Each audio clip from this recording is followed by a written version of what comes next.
Bueno, en el chat estoy poniendo nuevamente el enlace de la reunión. Si alguien puede mandar a los correos de sus compañeros. Mientras tanto, vamos a empezar la clase, ¿ya?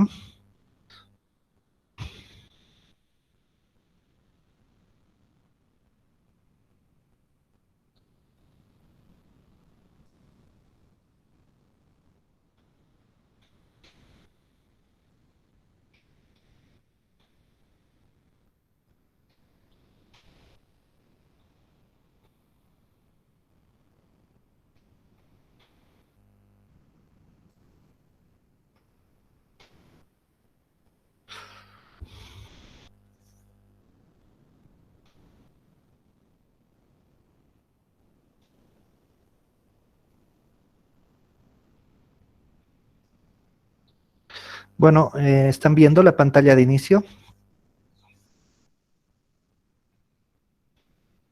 Sí, doctor, se ve.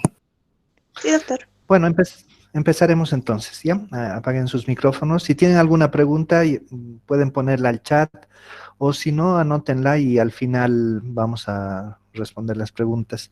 Estoy grabando esta vez la clase, así que de repente les vamos a mandar a sus compañeros que no han podido ingresar, ¿no? Entonces, el tema que nos toca ver hoy día es enfermedad inflamatoria pélvica o enfermedad pélvica inflamatoria, más se la conoce con su abreviación que es EPI, ¿no? Y en realidad la enfermedad pélvica inflamatoria no es tanto una enfermedad, sino es un síndrome clínico agudo. Eso sí, vamos a ver por qué. Relacionado con la extensión ascendente de microorganismos desde la vagina y el cérvix hasta el endometrio, trompa y estructuras contiguas. La enfermedad inflamatoria pélvica crónica en realidad no es un término apropiado, pues sirve solo para designar las secuelas de la enfermedad pélvica inflamatoria aguda. Entonces, como tal, es un síndrome agudo. ¿Ya? Bueno, desde el punto de vista anatomopatológico, siempre en la enfermedad pélvica inflamatoria debe estar presente un proceso infeccioso de la trompa, o sea, una salpingitis. Sin embargo, es una patología que puede afectar varios territorios orgánicos de las vías genitales, pero siempre hay una salpingitis a partir de la cual pues puede comprometer órganos vecinos, estructuras vecinas, etcétera, etcétera, ¿no? En ocasiones la salpingitis puede ser leve, ¿no? Que son las enfermedades pélvicas inflamatorias atípicas, y esto es un problema porque es un porcentaje importante que no se diagnostica en la etapa aguda donde podemos hacer tratamiento, ¿no? Y generalmente ya vemos secuelas de estos procesos infecciosos que han cursado de forma atípica, sin mucha sintomatología, ¿no? Entonces, para ilustrarnos un poquito, a partir de un proceso infeccioso de la vagina, por vía ascendente a través del canal cervical, la cavidad uterina, los gérmenes se van a alojar o se van a anidar. ¿Dónde? En la trompa. ¿Trompa de qué? ¿Trompa de Eustaquio? No, en la trompa de Falopio, ¿no? Y a partir de este proceso infeccioso localizado, pues vamos a tener todo el cuadro clínico de la enfermedad pélvica inflamatoria que nos va a dar sintomatología de esta salpingitis, pero también puede haber sintomatología del proceso infeccioso que se pueda diseminar a ligamentos anchos, ovarios, órganos pélvicos, etcétera, etcétera. Y cuando es crónico, por las complicaciones y las secuelas que puede dejar este cuadro, ¿no?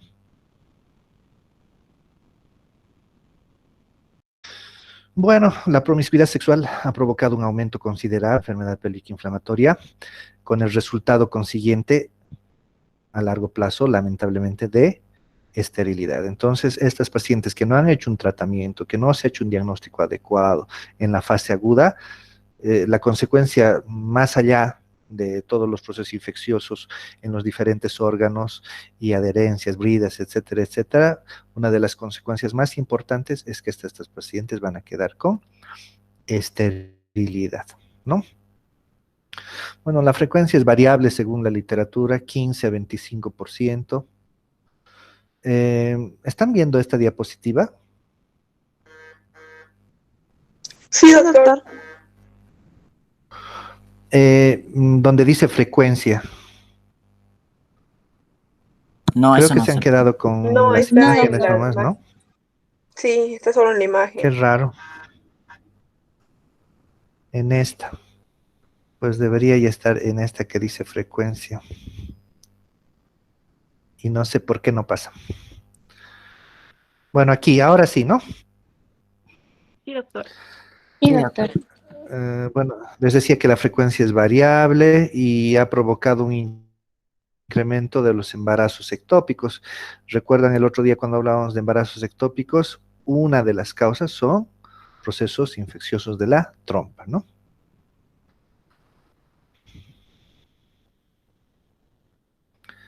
Ahora, dentro de la epidemiología es rara esta enfermedad en personas que no tengan relaciones sexuales, o sea, por no decir que no existe, ¿no? Pero en medicina nada es absoluto, pero es muy rara. Entonces la condición es que las pacientes tengan relaciones sexuales, ¿no? Es más frecuente en mujeres entre los 15 a 34 años, que es de repente la edad donde más actividad sexual hay, ¿no? Donde además estos procesos infecciosos son más graves en esas edades, ¿no? No son equivalentes enfermedad sexual y EPI, por si acaso, ¿no? O sea, una enfermedad de transmisión sexual no es igual a una enfermedad pélvica inflamatoria, ya que solamente el 15% de las mujeres con un proceso infeccioso de transmisión sexual, por ejemplo, gonococo cervical, sufrirán una salpingitis. Probablemente tenga importancia, ¿no? Y a qué se debe que en unas más y en otras menos, etcétera, etcétera. La cantidad de gérmenes, la virulencia, la susceptibilidad del huésped a esos procesos infecciosos, factores como lesiones cervicales y volumen de la menstruación, ¿no? No se olviden que la sangre menstrual es un buen caldo de cultivo para muchos procesos infecciosos, ¿no? Por eso, bueno, me detengo un poco de educación sexual. En esto no es aconsejable el uso, por ejemplo, de las copitas menstruales, de los tampones, ¿no? Los tampones están relacionados con síndrome séptico durante la menstruación. Claro, como situaciones excepcionales alguna vez puede ser, pero no de manera habitual. Yo conozco mujeres que todas sus menstruaciones usan tampones. O ahora lo que se ha puesto de moda, ¿no? En algunas, las copitas menstruales. Entonces, no es aconsejable. La sangre es un buen medio de cultivo para procesos infecciosos. La vagina siempre tiene gérmenes, ¿no? No es aséptica la vagina. Continuamos. Entonces, las relaciones sexuales más tempranas y es más frecuente en pacientes que son portadoras de DIU. Um, los anticonceptivos anovulatorios, a diferencia de otras situaciones, porque modifican el moco cervical, protegen de la infección, al igual que los métodos de barrera, ¿no? Entonces, los preservativos masculinos, femeninos y los anticonceptivos por el factor hormonal que aumenta el moco cervical son factores protectores, ¿no? El bajo nivel social, cultural, económico, con malos hábitos higiénicos y sexuales, tienen un papel importante, ¿no? Tienen mayor incidencia las fumadoras y consumidoras de drogas y alcohol.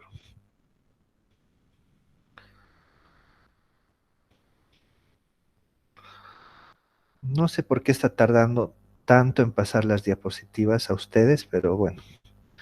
Los gérmenes, dentro de los gérmenes causantes de la infección, ¿no? Pueden ser gérmenes exógenos, Neisseria gonorrhoeae, gonococos, diplococos gram negativos o a menudo intracelulares que pueden ser aislados solo durante los primeros 7 días de la enfermedad, siendo los serotipos más agresivos 1, 2 y 8. Entonces, el gonococo, uno de los principales gérmenes causantes de EPI, ¿no? Segundo germen, clamidia. Entonces, cuando nosotros vemos una EPI, en los dos gérmenes que tenemos que pensar, gonococo, ¿no? Principalmente, pero hay otros también. La clamidia, como ustedes saben, es un parásito intracelular obligado porque carecer de capacidad energética propia, por eso es parásito intracelular obligado, pudiendo provocar daños y secuelas graves, permanece durante meses en la trompa, originando lesiones progresivas. Y ese es un problema porque muchas veces las clamidiasis cursan con procesos asintomáticos o con poca sintomatología, ¿no? Y gérmenes aerobios y anaerobios pueden causar también EPIs, ¿no? Que están en la vagina y son causantes hasta el 60% de estas situaciones. Pero también hay gérmenes endógenos que pueden provocar EPIs, ¿no? Entre los aerobios más frecuentes, el estreptococo hemolítico, que muy frecuentemente está en el cuello del útero, ¿no? También por contaminación externa, ¿no? O más bien por contaminación de la piel hacia la vagina, porque son saprófitos, ¿no? De la piel. Y entre los anaerobios, los peptococos, peptoestreptococos, Gardnerella vaginalis, y vuelvo a repetir, en portadores de DIU se ha aislado este germen que es muy raro, el Actinomyces israeli. Y hablando de la patogenia, pues la vagina, no se olviden lo que les decía hace un momento, está colonizada principalmente por lactobacilos, los famosos lactobacilos acidófilos, que son la flora y la microbiota normal de la vagina, que por cierto es muy importante, porque ustedes saben, mantiene el pH ácido vaginal, que es uno de los principales factores protectores. Nuevamente, un poco de educación sexual, por eso no es conveniente que se realicen duchas vaginales, mucho menos todos los días, ni con una frecuencia muy importante, ¿no? Entonces, la vagina hay que lavarla con agua, jabones neutros o jabones con pH ácido, porque si no, causamos una disbacteriosis y eso es un factor predisponente de procesos infecciosos, ¿no? La transmisión sexual es un mecanismo importante de transporte de gérmenes al tracto genital superior. Se estima que entre el 10 al 17% de las pacientes con cervicitis gonocócica y clamidiásica desarrollan enfermedad pélvica inflamatoria. Entonces, no todas las que tienen clamidia y gonococo tienen EPI, pero un porcentaje que no es despreciable, 10 a 17% pueden tener, porque se suman otros factores, ¿no? Pero, nuevamente, repito, cuando hablamos de EPI, pensamos generalmente como principales gérmenes en el gonococo y en la clamidia. Bueno, el coito, un varón infectado, es responsable del 40% de los procesos inflamatorios pélvicos. El moco cervical, además de actuar como barrera para el ingreso de gérmenes, es máximo durante la ovulación. Entonces es un factor protector, ¿no? El ascenso de gérmenes se produce durante la menstruación, principalmente cuando el cuello está abierto, ¿no? Y durante la desaparición del tapón mucoso. Favorecen este ascenso la sangre y el endometrio, que es más fácil de invadir. La llegada de gérmenes al endometrio inicia una reacción inflamatoria y las concentraciones miometriales y las contracciones miometriales por el coito favorecen la diseminación de la infección hacia la trompa, ¿no? Y esto sucede también cuando la paciente tiene sus orgasmos, ¿no?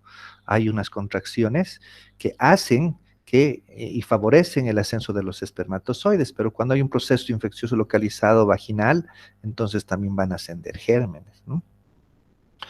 Otros factores que favorecen la enfermedad pélvica inflamatoria son la histerosalpingografía, que es un estudio en el que inyectamos contraste por vía transcervical para sacar radiografías de los órganos pélvicos. Es importante este estudio en estudios, por ejemplo, de fertilidad para ver la permeabilidad del tracto genital.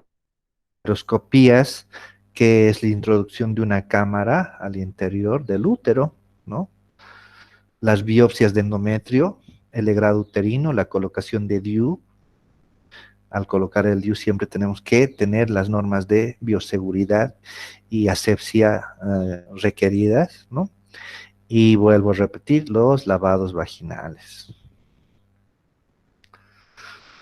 Entonces, el ascenso de gérmenes a partir de un foco infeccioso en la trompa van a ocasionar procesos infecciosos primero localizados y después diseminados, ¿no?, al resto del tracto genital interno.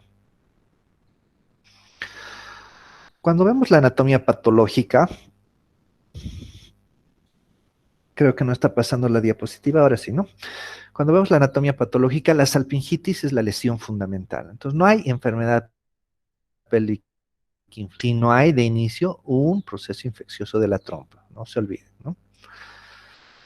Por tanto, la salpingitis no falta nunca. La trompa se encuentra edematosa, enrojecida, con una mucosa congestiva, influyendo por el ostium exudado purulento.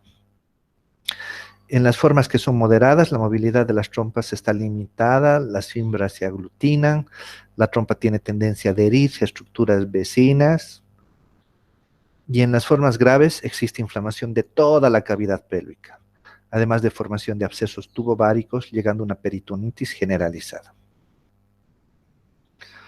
Entonces, las trompas al inicio poco congestivas, pero ese proceso infeccioso va a ocasionar una congestión importante de las trompas, ¿no?, que en la ecografía vamos a ver muchas veces como una salchicha, ¿no? Y en la laparoscopía, precisamente así se ven las imágenes, vamos a verlas más adelante, ¿no? Hay una tendencia muy importante de que estas trompas inflamadas, infectadas, se adhieran a los órganos vecinos, ¿no?, al mesosalpinx, al ovario, al útero, al intestino, etcétera, etcétera. Pues la clínica, en el proceso agudo, depende también de los gérmenes causantes y las lesiones anatómicas producidas. El inicio del cuadro puede ser agudo y aparatoso, o puede ser progresivo, ¿no? Se inicia con lo general, o por lo general con la menstruación. Uno de los síntomas principales es el dolor, que puede ser leve al principio y aumentar progresivamente. Se exacerba con los movimientos y se localiza en hipogastrio o en fosas ilíacas. Estas pacientes, por este proceso infeccioso, van a cursar con fiebre, ¿no?, 38, 40 grados, escalofríos, mal estado general. Uno de los signos importantísimos, la leucorrea, ¿no? Muchas veces, o yo diría que hasta generalmente, como causa un cuadro de abdomen agudo, que no es quirúrgico, es clínico, muchas veces estas pacientes terminan en un quirófano, ¿no?, porque no se ha visto la clínica y no se ha hecho un examen y una anamnesis minuciosa. Cuando tú tienes ese cuadro clínico de un abdomen agudo y tú tienes, al poner el espéculo, un flujo importante, purulento, que viene de la cavidad uterina, entonces estás frente a una enfermedad pélvica inflamatoria, ¿no? Pueden haber sangrados, ¿no?, metrorragias. Hay compromiso del estado general, puede acompañarse de disuria, polacturia y tenesmo vesical. ¿Por qué? Porque por la vecindad de ese proceso infeccioso ocasiona también un proceso inflamatorio en la vejiga, ¿no? Náuseas, vómitos cuando hay compromiso peritoneal, y a veces un dolor en el hipocondrio derecho por existir una perihepatitis cuando se ha diseminado a todo el abdomen, ¿no? Y esto se llama síndrome de Fish-Hughes-Curtis y está atribuida principalmente a los procesos infecciosos de la trompa que se producen por gonococo. Pues el diagnóstico, la historia clínica siempre es capital, ¿no? La anamnesis, interrogar a la paciente sobre todos los factores de riesgo que hemos visto, la historia sexual, cuántas parejas tiene, usa protección, tiene una vida promiscua, no usa anticonceptivos, etcétera, etcétera, ¿no? Antecedentes de maniobras exploratorias, ¿no? Pacientes que se han hecho una biopsia de endometrio, pacientes que se han hecho una histerosalpingografía, un legrado, una inserción de DIU como antecedentes, importante ver en la anamnesis, ¿no? En el examen físico, ¿qué vamos a encontrar? Dolor en ambas fosas ilíacas y muchas veces generalizado. Bloomberg positivo, entonces es un abdomen agudo, ¿no? La existencia de contractura muscular significa grave compromiso peritoneal. El examen especular muestra la presencia de flujo vaginal purulento, abundante y de mal olor que proviene ¿dónde? De la cavidad uterina. Puede existir una colpitis y cervicitis. Al tacto bimanual es un dolor generalizado, a la movilización del útero, del cuello, pero además, si es posible y la paciente está relajada cuando no está con contracción muscular, ¿no? Entonces podemos tactar una masa en los anexos que corresponde al proceso infeccioso de la trompa. Y estos anexos van a estar obviamente muy dolorosos, empastados. Cuando hay compromiso en el fondo de saco de Douglas, está muy doloroso y ocupado. ¿Por qué? Por material purulento.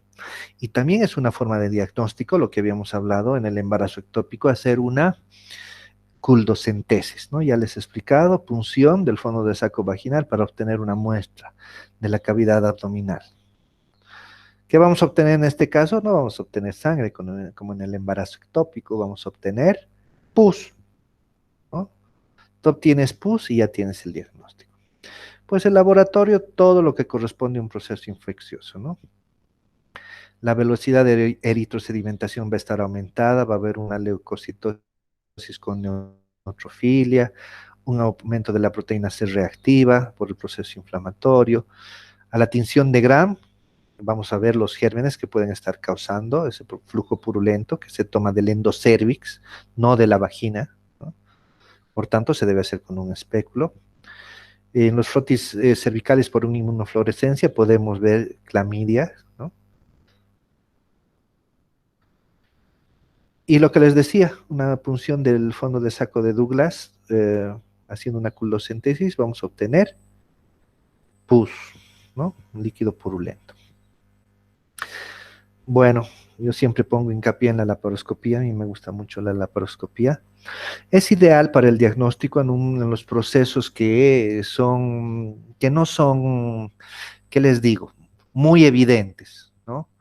En los procesos que son leves nos puede ayudar en el diagnóstico. Sin embargo, no es de primera opción la laparoscopía, porque ya les digo que esto produce un cuadro clínico y por tanto el tratamiento es clínico. La laparoscopía pues nos va a servir para otras cosas, ¿no? Pero ¿qué vamos a ver en la laparoscopía? Vamos a ver de forma directa ese proceso inflamatorio infeccioso de la trompa o sus complicaciones. Además nos permite obtener muestras por punción de la trompa, biopsias o aspiración del exudado peritoneal, lavado peritoneal y liberación de adherencias, ¿no? ¿Cuáles son sus desventajas? O sea, para este cuadro clínico tiene un alto costo por ser un procedimiento agresivo, ¿no? La ecografía nos va a mostrar imágenes de ecos heterogéneos en el contorno de contornos gruesos que son característicos del Piosalpins, ¿no? El hidrosalpins que nos muestra tiene un aspecto quístico, contornos regulares sin ecos en su interior. Y aquí les muestro unas imágenes laparoscópicas de unas cirugías que hemos hecho, ¿no? En este caso vamos a ver un aumento importante del volumen y del tamaño de las trompas. No se ve bien esta imagen, pero lo que aquí encontramos es un exudado cero purulento. O ya en un proceso crónico lo que vamos a ver son estas complicaciones. Bridas adherencias entre los órganos pélvicos y entre los órganos vecinos al proceso infeccioso.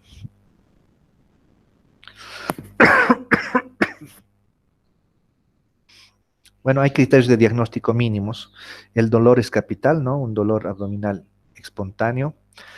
Va a haber dolor a la palpación abdominal, anexial y cervical. Entonces, no hay EPI si no hay esto, ¿no? Y la sintomatología adicional, todo lo que hemos dicho, ¿no? Tumoración anexial en la ecografía o al tacto bimanual, fiebre, leucocitosis, velocidad de eritrosedimentación aumentada, leucorrea, esto es muy importante, no se olviden poner el espéculo. Por no poner el espéculo, ¿cuántas veces se han entrado a hacer cirugías innecesarias, ¿no? El PCR debe estar elevado y podemos demostrar, ¿no? El gonococo con una tinción de Gram o la confirmación de una endometritis por una biopsia, aunque estos procedimientos ya son más agresivos. ¿Con qué hacemos diagnóstico diferencial? Con todos los cuadros que producen abdomen agudo, quirúrgicos y no quirúrgicos. Entonces, con una apendicitis, con un embarazo ectópico, con una endometritis, con un quiste de ovario roto torcido, con miomas uterinos complicados, con folículos hemorrágicos, ¿no? Entonces, diagnóstico diferencial con la apendicitis, con quistes de ovarios torcidos, folículos hemorrágicos rotos, ahí vemos sangre en la cavidad abdominal, ¿no? Embarazo ectópico o procesos inflamatorios continuos, ¿no?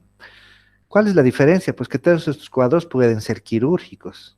En cambio, la EPI es de tratamiento clínico. Estoy repitiendo varias veces, ¿no? Tratamiento médico. El pronóstico está en relación al diagnóstico precoz. Esto es pues importante. Entonces, siempre que hay un dolor con la otra sintomatología, pues vayan al médico, ¿no? Acudan al médico. Más si hay antecedentes de procesos infecciosos. Más si hay antecedentes de múltiples parejas sexuales, de tener relaciones sin protección, etcétera, etcétera, ¿no? No se automediquen. ¿Por qué? Porque lamentablemente si no se hace un diagnóstico precoz y un tratamiento oportuno, lo que vamos a tener son complicaciones. Puede haber recurrencia en 25% de los casos y secuelas en 25%, ¿no? Algias pélvicas crónicas, esterilidad, embarazos ectópicos, ¿no?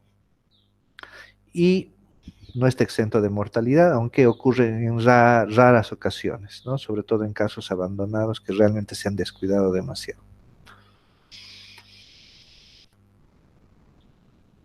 Entonces, el gran problema de la EPI no tratada, ¿no? Y no diagnosticada a tiempo son estas complicaciones, ¿no? Bridas, adherencias de la trompa a órganos pélvicos, obstrucción tubárica. No se olviden que todo esto va a causar esta congestión, estas bridas, estas adherencias va a causar congestión, perdón, obstrucción tubárica, y eso es igual a esterilidad. Entonces, las complicaciones crónicas, como decíamos al inicio de la clase, van a causar esterilidad, ¿no? Puede haber una pelviperitonitis, puede haber abscesos intraligamentarios, puede haber abscesos pélvicos, como en esta ocasión, ¿no? O en esta imagen, vemos un absceso pélvico retrouterino en el fondo de saco de Douglas. Y muchas veces encontramos estos abdómenes que llamamos, o imágenes pélvicas, que hablamos pelvis, que decimos que son pelvis congeladas, ¿no? Llenas de adherencias. Bueno, me ha tocado entrar alguna vez en una de estas cirugías, pues de lo único que nos ocupamos es de tratar de liberar las adherencias para tratar de explorar los órganos pélvicos. Y no se olviden que al liberar las adherencias vamos a producir sangrado, proceso inflamatorio. Son cuadros que nadie quiere entrar a operar, ¿no? Adherencias tubáricas, abscesos ováricos, abscesos intraligamentarios.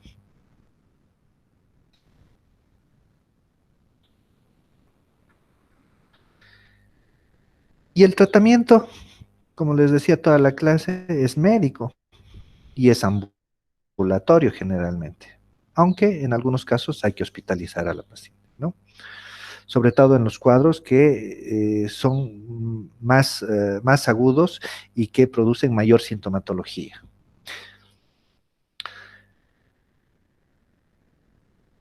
¿Cuándo hospitalizamos a los pacientes? Cuando hay imposibilidad de realizar un tratamiento ambulatorio, cuando el cuadro clínico general es muy importante. Cuando la infección es grave, hospitalizamos a la paciente. Cuando hay sospecha de infección por anaerobios, siempre lo vamos a hospitalizar. Y cuando el diagnóstico es dudoso. ¿Qué vamos a utilizar? Pues antibióticos. Lo ideal es hacer un tratamiento ¿con qué? Pues lo ideal es hacer un tratamiento teniendo un cultivo y antibiograma. Por eso, además de para hacer el diagnóstico, el examen especular, nos sirve para tomar muestras de la cavidad uterina y mandar un cultivo y antibiograma.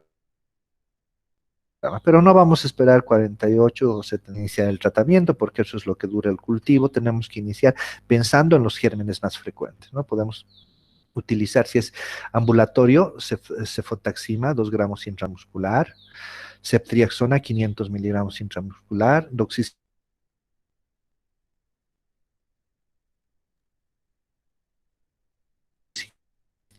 doxiciclina cada 12 horas por 14 días, vía oral, no sé por qué volvió.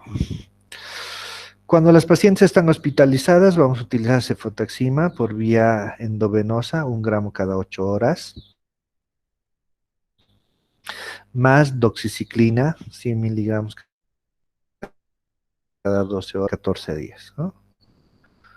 Más gentamicina, 80 miligramos cada 8 horas endovenosa o 160 intramuscular.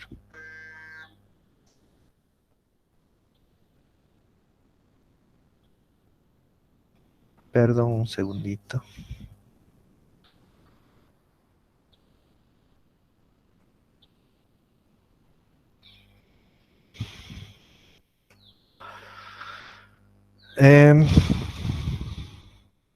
Bueno, eso es todo.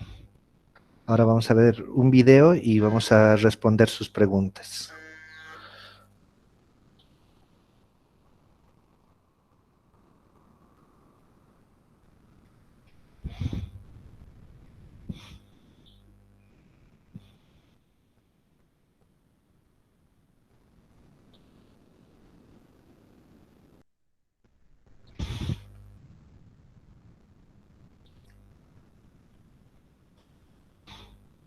Hola, ¿me están oyendo? Sí, doctor. Sí, doctor. ¿Qué están viendo ahorita? ¿Sigue la presentación?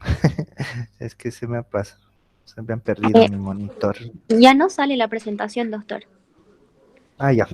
Vamos a revisar el chat entonces. ¿Hay alguna pregunta antes de que veamos ese video?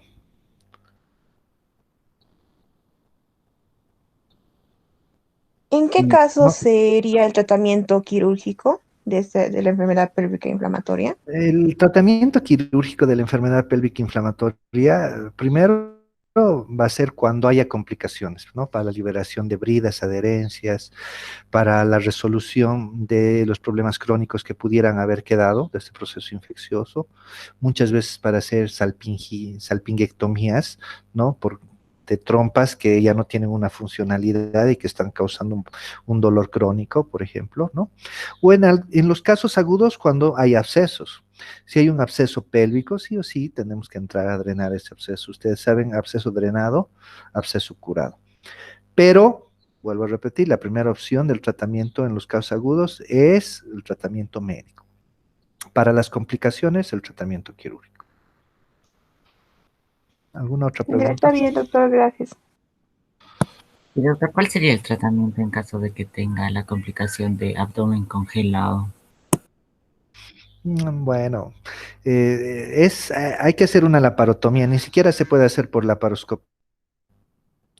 Se tiene que hacer una laparotomía abierta y liberar todo lo que se pueda, las adherencias, liberar las bridas, tratar de darle funcionalidad a los órganos que están comprometidos por esas adherencias. Y doctor, si hacemos eso a futuro, ¿no podría haber otra vez las bridas y adherencias? Sí, lamentablemente en estas pacientes que ya tienen bridas, adherencias, muchas veces ese trabajo que se ha hecho de liberar todo en el transcurso del tiempo por ese proceso inflamatorio que queda, puede volver a ver. Sí, desgraciadamente es así. Bueno, doctor. Bueno, mientras piensan en preguntas, vamos a ver un video. Mira, la verdad es que no he tenido tiempo de buscar mis videos porque la verdad es que no vi que teníamos clases ayer. Le decía a Maite que nunca me habían puesto 2 clases en la misma semana. Y además nunca me han programado viernes porque saben que yo tengo turno, así que me sorprendió cuando me preguntaron si tenía clase ayer. Y hoy día estoy llegando del turno, así que no tuve tiempo de buscar mis videos. Pero vamos a ver un video de YouTube. Ojalá se pueda ir. ¿Qué he encontrado? hace un ratito.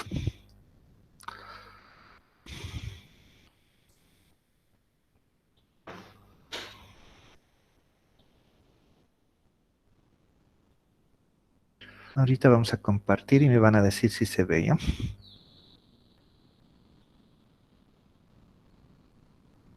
Mm.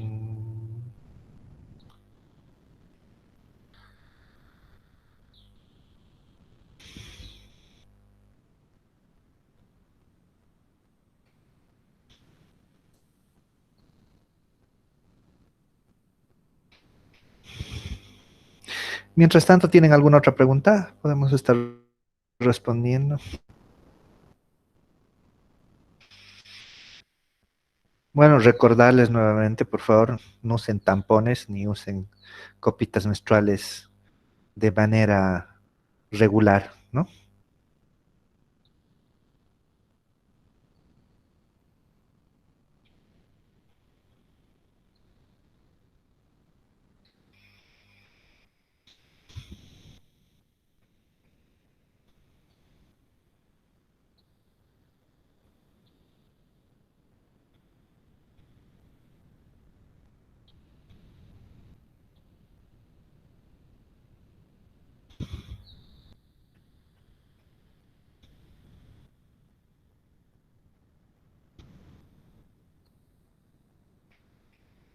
Les cuento que no puedo compartir, no sé por qué. A ver, vamos a intentar un ratito más.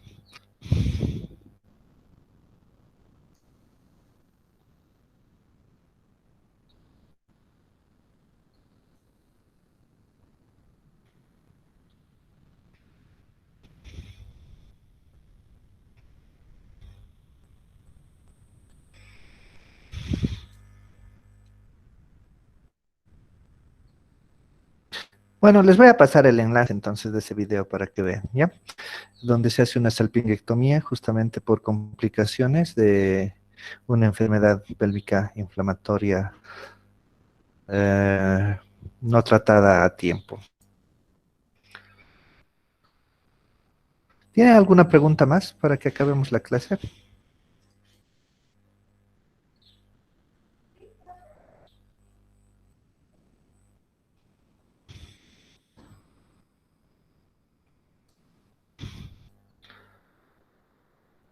Bueno, parece que no hay preguntas, ¿no? Bueno, esta vez hemos grabado, así que los que se han perdido la